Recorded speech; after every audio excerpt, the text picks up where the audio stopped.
Bismillahirrahmanirrahim. Assalamualaikum warahmatullahi wabarakatuh. Hai teman-teman semua, kita bertemu lagi di konten yang mungkin sedikit agak berbeda.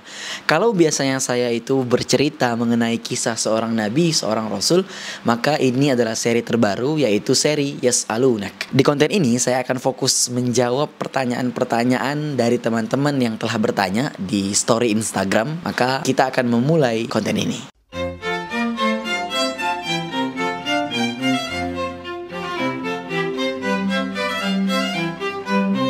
Di konten ini saya akan menjawab dengan apa yang saya miliki, dengan pengalaman yang saya punya, dengan ilmu yang sangat terbatas. Maka apabila saya tidak tahu, maka saya tidak akan memasukkannya ke dalam konten. Apabila saya tahu, saya punya pengalaman tentang itu, maka saya akan menceritakannya di sini. Oke? Oke, kita mulai dengan pertanyaan pertama. Bagaimana dengan keistimewaan wanita? Masya Allah, tabarakallah. Di dalam Islam, wanita amat sangat dimuliakan oleh Allah. Mereka diperlakukan dengan amat sangat spesial. Bahkan seolah-olah masing-masing dari mereka ini berstatus sebagai ratu. Dan mereka ini diberikan keistimewaan yang tidak terdapat pada laki-laki. Pertama, setiap bulannya wanita itu haid. Kalian tahu bagaimana rasa sakitnya haid?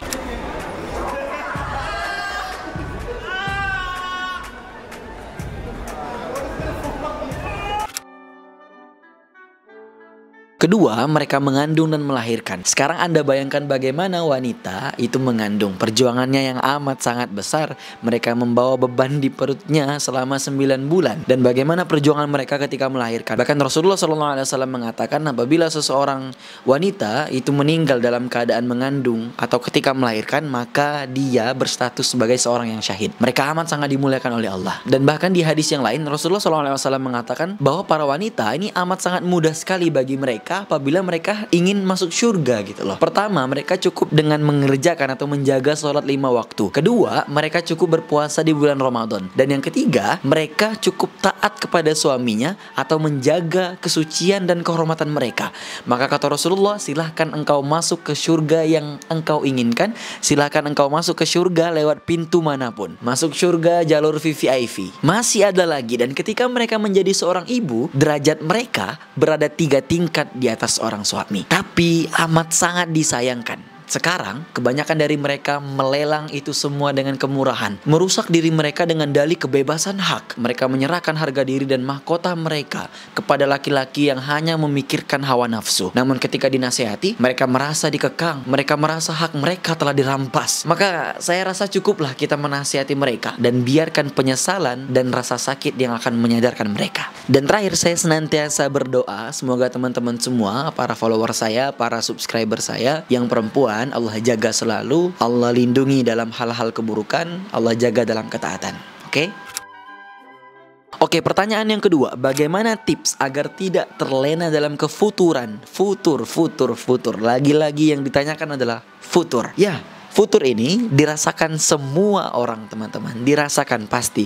Mau itu ustadz, mau itu ulama, mau itu habib, mau itu kiai, mau orang-orang biasa, semua pasti akan merasakan futur. Tapi saya selalu mengatakan ketika futur, coba saja untuk menikmatinya. Karena memang seperti itulah keimanan. Kadang di atas angin, kadang juga sejajar dengan tanah. Jadi ada kaidah usul fiqih yang mengatakan bahwa ma la yudraku kullu la yutraku kulluhu. Apa yang tidak bisa dikerjakan semuanya, maka jangan ditinggalkan keseluruhannya. Maksudnya apa? Kalau kamu nggak bisa ngerjain ibadah sunnah, maka jangan sampai kamu tinggalkan ibadah yang wajib. Kalau kamu nggak bisa sholat sunnah rawatib, ya sudah, sholat 5 waktu jangan sampai kamu tinggalkan. Kalau kamu nggak bisa dapat semuanya, minimal kamu kerjain apa yang bisa kamu kerjain. Jangan sampai ditinggalkan semuanya. Nah, ini adalah sikap terbaik ketika futur. Tapi jangan kamu lindungi sifat malasmu yang menjamur itu dengan kata futur.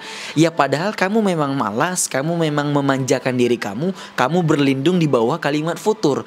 Oh, aku lagi futur, ya nikmati saja, keimanan kan sedang naik dan turun. Jadi ya biarkan saja, aku lagi malas sholat, aku nggak mau ngaji, ya kan, aku nggak sholat subuh, aku bangunnya siang. Ya nggak begitu. Jadi kalau memang kamu futur, nikmati sembari berusaha untuk mengembalikan keadaan iman agar stabil.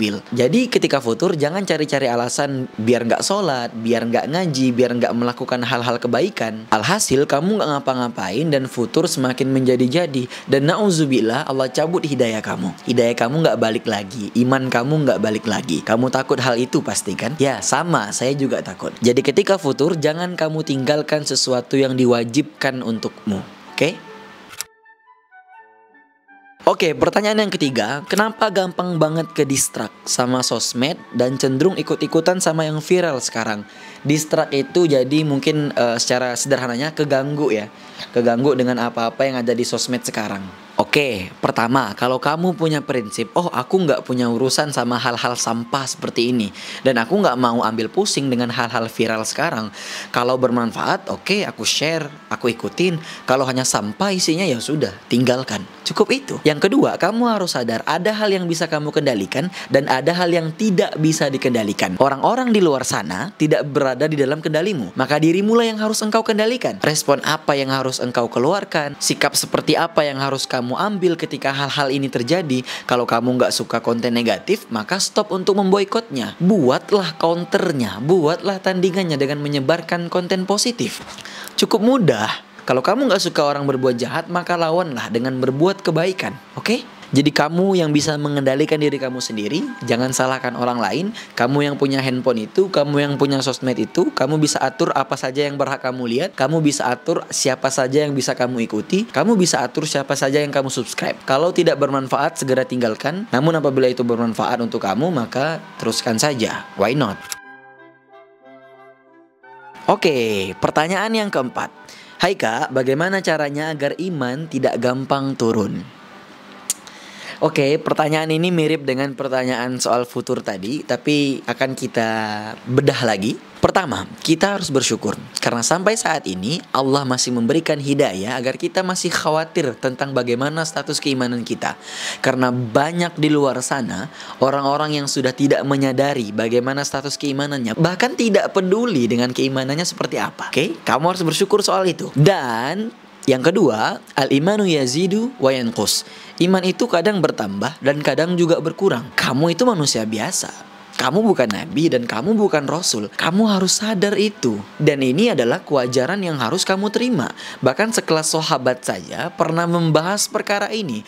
Pernah suatu waktu Sayyidina Abu Bakar As-Siddiq datang kepada Nabi, datang kepada Rasulullah dan mengatakan, "Ya Rasulullah, kenapa ketika kami duduk dan berada di dekatmu, berada di majelis ilmu, kami merasa begitu dekat dengan Allah. Seakan-akan keimanan kami ini berada di puncaknya. Seakan-akan di hadapan kami ada neraka yang membuat kami takut untuk bermaksiat, wahai Rasulullah. Tapi mengapa ketika kami kembali ke rumah, bertemu anak dan istri kami, bersenda gurau dengan mereka, mengurusi urusan dunia, kami menjadi lupa. Keimanan kami seperti tak sama. Apakah kami telah menjadi seorang yang munafik, wahai Rasulullah?" Maka Rasulullah SAW menjawab, "Sa'a wa sa'a." Hidup ini ada masanya, hidup ini ada waktunya. Ada kalanya kamu serius, ada kalanya kamu bergurau. Seandainya, kata Rasulullah, keimanan kalian senantiasa sempurna dan tidak pernah berkurang atau turun, maka kata Rasulullah, turunlah malaikat dari langit dan menjabat tangan kalian atau bersalaman dengan kalian. Karena kalian ini luar biasa, udah kayak nabi aja gak pernah turun imannya. Nah, ini menunjukkan suatu kewajaran. Jadi jangan heran, ya kita manusia biasa, kadang turun, kadang naik. Jadi kekhawatiran kita itu sejak dulu sudah dialami oleh para sahabat. Iman itu naik dengan ketaatan dan turun dengan kemaksiatan. Maka ketika naik kita bersyukur,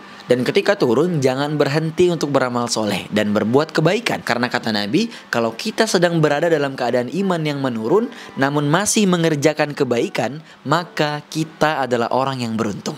Oke? Oke teman-teman, mungkin itu saja di konten Yas'alunak ini. Semoga teman-teman mengerti dengan apa yang saya jelaskan, dengan apa yang saya paparkan. Insya Allah ini akan terus berlanjut sebagai konten selingan dari storytelling saya. Mohon doanya, mohon restunya kepada teman-teman semua. Semoga saya diberikan keistiqomahan oleh Allah Subhanahu Wa Taala. Mungkin itu saja dari saya. Saya Anggir Syafila Putra. Assalamualaikum warahmatullahi wabarakatuh.